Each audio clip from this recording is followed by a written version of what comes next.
सियावर रामचंद्र की सियावर रामचंद्र की जय सिया राम। उत्तर प्रदेश की राज्यपाल आनंदीबेन पटेल,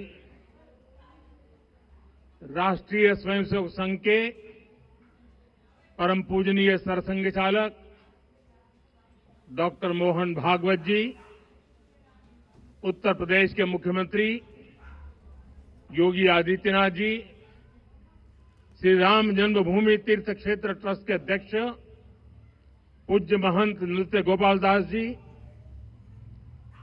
पूज्य संत समाज,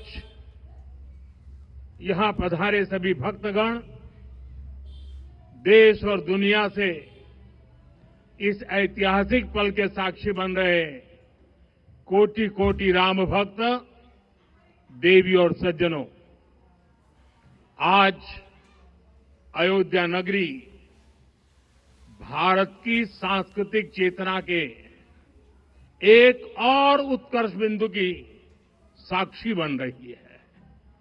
आज संपूर्ण भारत, संपूर्ण विश्व राममय है।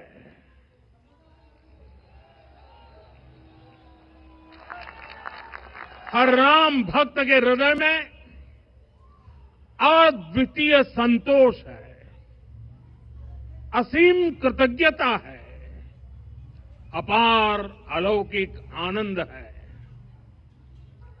सदियों के घाव भर रहे हैं, सदियों की वेदना आज विराम पा रही है। सदियों का संकल्प आज सिद्धि को प्राप्त हो रहा है।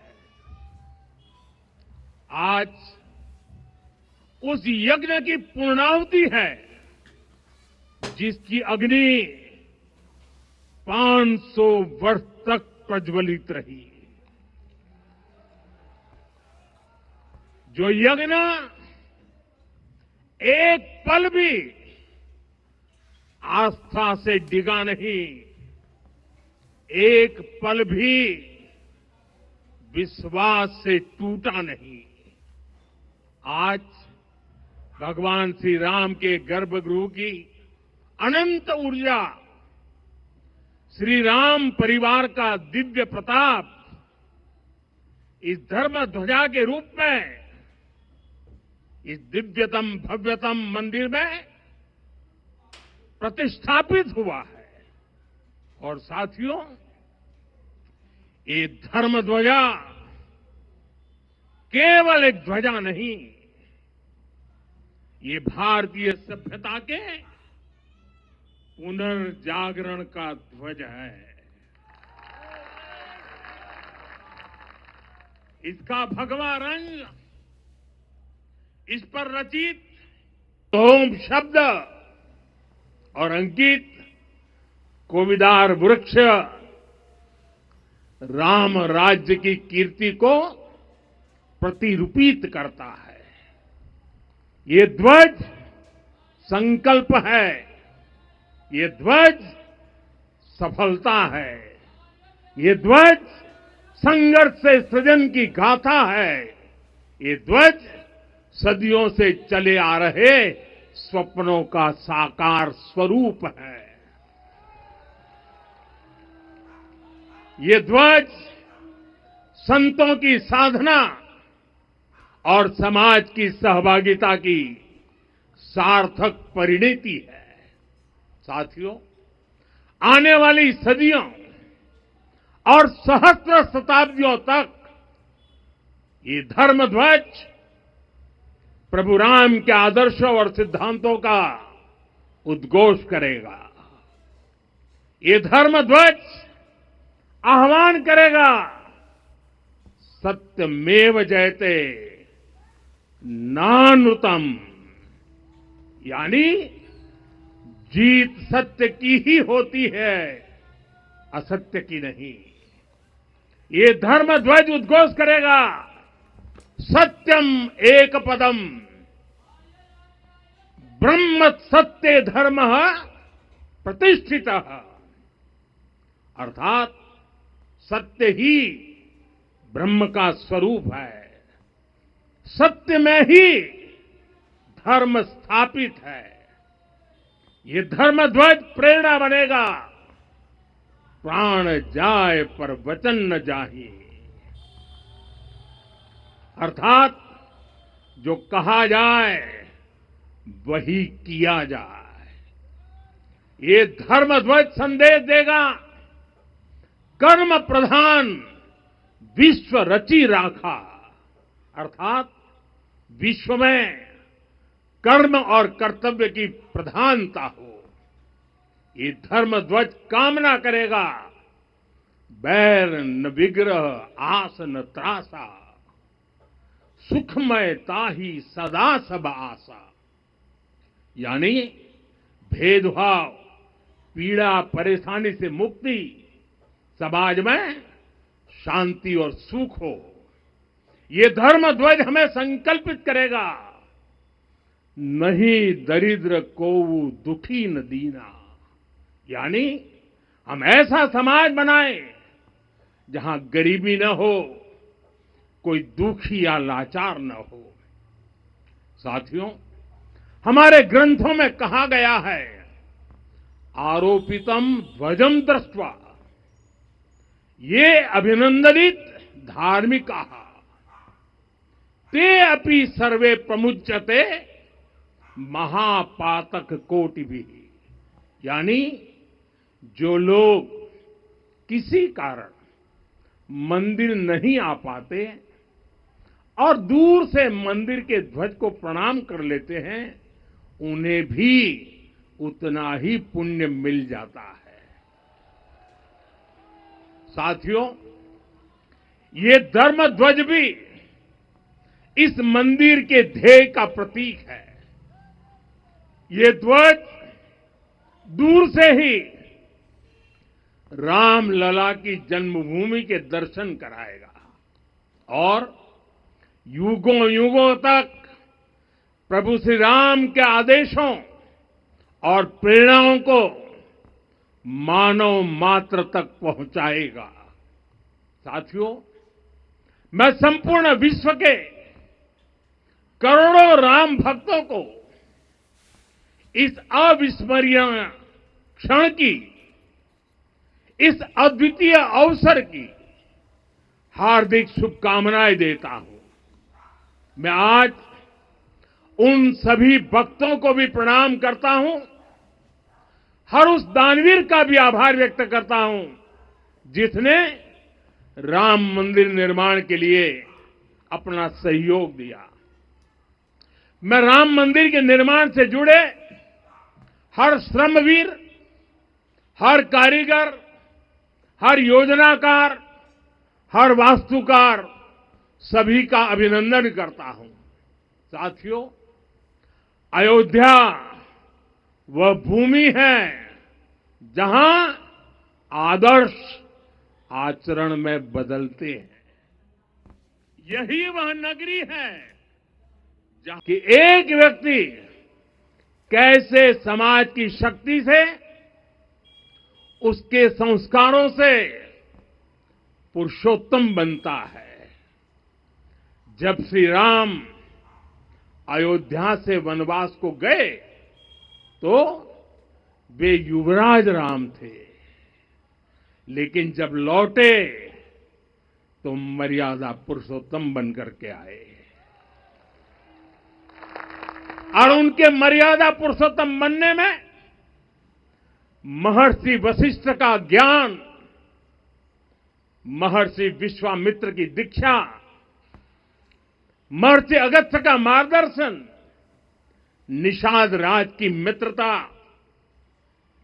मां शबरी की ममता, भक्त हनुमान का समर्पण, इन सब की अनगिनत ऐसे लोगों की महत्वपूर्ण भूमिका रही है। साथियों, विकसित भारत बनाने के लिए भी समाज की इसी सामूहिक शक्ति की आवश्यकता है। मुझे बहुत खुशी है कि राम मंदिर का दिव्य प्रांगण भारत के सामूहिक सामर्थ्य की भी चेतना स्थली बन रहा है। यहां सप्त मंदिर बने हैं। यहां माता शबरी का मंदिर बना है, जो जनजातीय समाज के प्रेम भाव और आतिथ्य परंपरा की प्रतिमूर्ति है। यहां निषादराज का मंदिर बना है। ये उस मित्रता का साक्षी है जो साधन नहीं, साध्य को, उसकी भावना को पूजती है। यहां एक ही स्थान पर माता अहिल्या है, महर्षि वाल्मीकि है, महर्षि वशिष्ठ है, महर्षि विश्वामित्र है, महर्षि अगस्त्य है और संत तुलसीदास है। रामलला के साथ साथ इन सभी ऋषियों के दर्शन भी यहीं पर होते हैं। यहां जटायु जी और गिलहरी की मूर्तियां भी हैं, जो बड़े संकल्पों की सिद्धि के लिए हर छोटे से छोटे प्रयास के महत्व को दिखाती है। मैं आज हर देशवासी से कहूंगा कि वो जब भी राम मंदिर आए तो सप्त मंदिर के दर्शन भी अवश्य करें। ये मंदिर हमारी आस्था के साथ साथ मित्रता, कर्तव्य और सामाजिक सद्भाव के मूल्यों को भी शक्ति देते हैं। साथियों, हम सब जानते हैं हमारे राम हम सब जानते नहीं, भाव से जुड़ते हैं। उनके लिए व्यक्ति का कुल नहीं, उसकी भक्ति महत्वपूर्ण है। उन्हें वंश नहीं, मूल्य प्रिय है। उन्हें शक्ति नहीं, सहयोग महान लगता है। आज हम भी उसी भावना से आगे बढ़ रहे हैं। पिछले 11 वर्षों में महिला, दलित, पिछड़े, अति पिछड़े, आदिवासी, वंचित, किसान, श्रमिक, युवा, हर वर्ग को विकास के केंद्र में रखा गया है। जब देश का हर व्यक्ति, हर वर्ग, हर क्षेत्र सशक्त होगा, तब संकल्प की सिद्धि में सबका प्रयास लगेगा और सबके प्रयास से ही 2047 जब देश आजादी के 100 साल मनाएगा, हमें 2047 तक विकसित भारत का निर्माण करना ही होगा। साथियों, रामलला की प्राण प्रतिष्ठा के ऐतिहासिक अवसर पर मैंने राम से राष्ट्र के संकल्प की चर्चा की थी।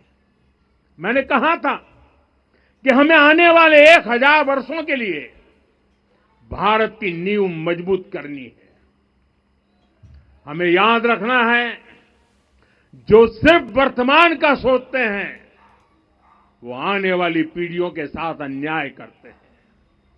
हमें वर्तमान के साथ साथ भावी पीढ़ियों के बारे में भी सोचना है, क्योंकि हम जब नहीं थे ये देश तब भी था, जब हम नहीं रहेंगे ये देश तब भी रहेगा। हम एक जीवंत समाज है, हमें दूरदृष्टि के साथ ही काम करना होगा।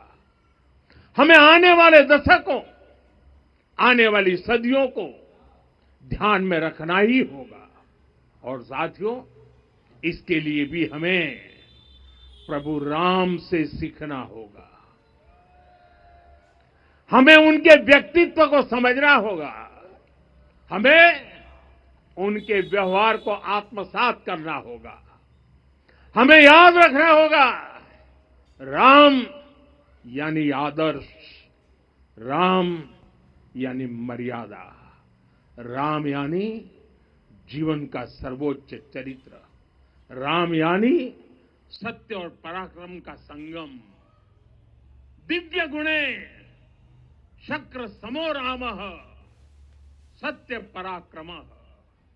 राम यानी जनता के सुख को सर्वोपरि रखना, प्रजा सुखत्वे चंद्रस्य। राम यानी धर्म और क्षमा का दरिया, वसुधाया क्षमा गुणे है। राम यानी ज्ञान और विवेक की पराकाष्ठा, बुद्धया बृहस्पते तुल्य। राम यानी कोमलता में दृढ़ता, मृदु पूर्वज भाषते। राम यानी कृतज्ञता का सर्वोच्च उदाहरण, कदाचन नोपकारेण कृति नैकेन तुष्यति। राम यानी श्रेष्ठ संगति का चयन, शीला वृद्धे ज्ञान वृद्धे वयोवृद्धे च सज्जने। राम यानी विनम्रता में महाबल, वीर्यवान च वीर्येण महता स्वेन विस्मितः। राम यानी सत्य का अडिग संकल्प, न च अनुत्र कथो विद्वान। राम यानी जागरूक, अनुशासित और निष्कपट मन, निस्तिंद्र अपम्रत च स्वदोष परदोषवित। साथियों, राम सिर्फ एक व्यक्ति नहीं, राम एक मूल्य है, एक मर्यादा है, एक दिशा है। अगर भारत को साल 2047 तक विकसित बनाना है, अगर समाज को सामर्थ्यवान बनाना है, तो हमें अपने भीतर राम को जगाना होगा। हमें अपने भीतर के राम की प्राण प्रतिष्ठा करनी होगी। और इस संकल्प के लिए आज से बेहतर दिन और क्या हो सकता है। साथियों, 25 नवंबर का यह ऐतिहासिक दिन अपनी विरासत पर गर्व का एक और अद्भुत क्षण लेकर आया है। इसकी वजह है धर्म ध्वजा पर अंकित कोविदार वृक्ष। ये कोविदार वृक्ष इस बात का उदाहरण है कि जब हम अपनी जड़ों से कट जाते हैं तो हमारा वैभव इतिहास के पन्नों में दब जाता है। साथियों, जब भरत अपनी सेना के साथ चित्रकूट पहुंचे तो लक्ष्मण ने दूर से ही अयोध्या की सेना को पहचान लिया। ये कैसे हुआ, इसका वर्णन वाल्मीकि जी ने किया है। और वाल्मीकि जी ने क्या वर्णन किया है? उन्होंने कहा है, विराजित उद्गत स्कंधम कोविदार ध्वजः रथे। लक्ष्मण कहते हैं, राम, सामने जो तेजस्वी प्रकाश में विशाल वृक्ष जैसा ध्वज दिखाई दे रहा है, वही अयोध्या की सेना का ध्वज है। उस पर कोविदार का शुभ चिन्ह अंकित है। साथियों, आज जब राम मंदिर के प्रांगण में कोविदार फिर से प्रतिष्ठित हो रहा है, यह केवल एक वृक्ष की वापसी नहीं है, यह हमारी स्मृति की वापसी है, हमारी अस्मिता का पुनर्जागरण है, हमारी स्वाभिमानी सभ्यता का पुनः उद्घोष है। कोविदार वृक्ष हमें याद दिलाता है कि जब हम अपनी पहचान भूलते हैं तो हम स्वयं को खो देते हैं, और जब पहचान लौटती है तो राष्ट्र का आत्मविश्वास भी लौट आता है। और इसलिए मैं कहता हूं, देश को आगे बढ़ना है तो अपनी विरासत पर गर्व करना होगा।